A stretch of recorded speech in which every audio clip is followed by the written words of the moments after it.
વિગતવાર સમાચાર પર નજર કરીશું કે જ્યાં વાત જમ્મુ કાશ્મીરમાં કુદરતના કહેરની અને આ કુદરતના કહેર વચ્ચે ગુજરાતીઓ અટવાયા છે। જમ્મુ કાશ્મીરના રામબનની અંદર 50 ગુજરાતીઓ ફસાયા છે। બનાસકાંઠા અને ગાંધીનગરના 50 લોકો અટવાયા, પાલનપુરના 20, ગાંધીનગરના 20થી વધુ લોકો ફસાયા છે। બનાસકાંઠા કલેક્ટરે રામબન કલેક્ટરનો સંપર્ક સાધ્યો છે અને સાથે અત્યારે તમામ મુસાફરો સેફ હોવાનું પણ જિલ્લા કલેક્ટરે કહ્યું છે। તમામ મુસાફરોને નજીકના કેમ્પમાં લઈ જવાયા છે। રાત્રે અહીં સેન્ટર હોમમાં પણ રહેશે અને સવારે ત્યાંના તંત્ર સાથે વાતચીત કરી અને રવાના કરવામાં આવશે।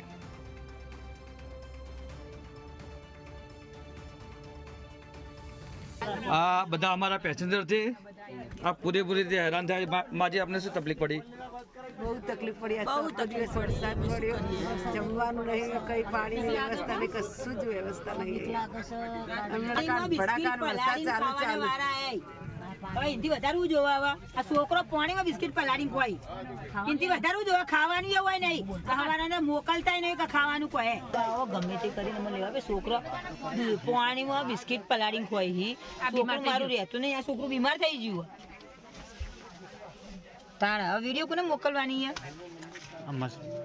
હા તમે મોકલો અને જે કરવું હોય કરો। આમાં રાત તો નીકળે એવી નહીં। હેરાન થઈ ગયા છે એટલે નમ્ર વિનંતી છે કે આ માજી છે જો ઉંમર લાયક છે અત્યારે આ બેન છે આ ભાઈ છે બતાય કોણ હલાય નાના બાળકો બતાવો પેલા બતાય તો ખરા કે ભાઈ જે હોય બહાર કાઢો કે હટલાઈન લાવજે કાઢજે ભાઈ હટલાઈન બહાર કાઢવાનું કરો જે હોય। અમે શ્રીનગરથી રિટર્ન આવતા હતા 19 તારીખે।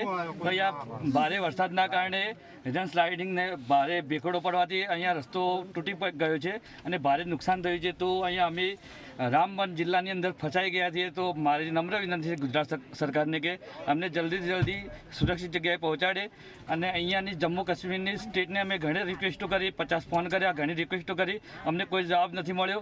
અને ખાવા પીવાના બી અમારે કોઈ સામાન નથી, પાણી પીવાની પણ સુવિધા નથી। અમારી સાથે નાના બાળકો છે। અમે 50 જણની ફેમિલી સાથે છીએ। 30 જણ ગાંધીનગરના છીએ અને 20 જણ પાલનપુરના છીએ। અમે ટોટલ 50 જણ છીએ। અમારી પાસે કોઈ પણ પ્રકારની સુવિધા નથી। અહીંયા ભારે નુકસાન થાય એવી સુવિધા છે। અમારી કોઈ જાન અમારા જોખમમાં છીએ। તો પછી અમને જલ્દી ગુજરાત સરકાર નમ્ર વિનંતી અમને જલ્દીથી અહીંયા સુરક્ષિત જગ્યાએ પહોંચાડે। અને વરસાદ ભારે પ્રમાણમાં આવતા અહીંયા ભેખડો ધસી પડતા પૂરો હાઈવે બ્લોક કરી નાખે છે અને આ પૂરો હાઈવે બ્લોક કરી નાખે તો અમારે ગાડી છે અંબિકા ટૂર્સ એન્ડ ટ્રાવેલ્સની। તો અમારી પાસે 50 પેસેન્જર અમે અમારી પાસે ખાવાનો કોઈ સામાન નથી અને અમે પૂરેપૂરી રીતે હેરાન થઈ ગયા છીએ। અને અહીંયા અંદર છોકરાઓ પણ ખૂબ હેરાન થાય છે અને અહીંયા જમ્મુ કાશ્મીરના સ્ટેટ તરફથી અમને કોઈ સહાય નથી મળી। તો ગુજરાત સરકારને મારી નમ્ર વિનંતી છે કે અમને જલ્દી અહીંયાથી નીકાળે અને સુરક્ષિત જગ્યાએ અમને છોડી દે।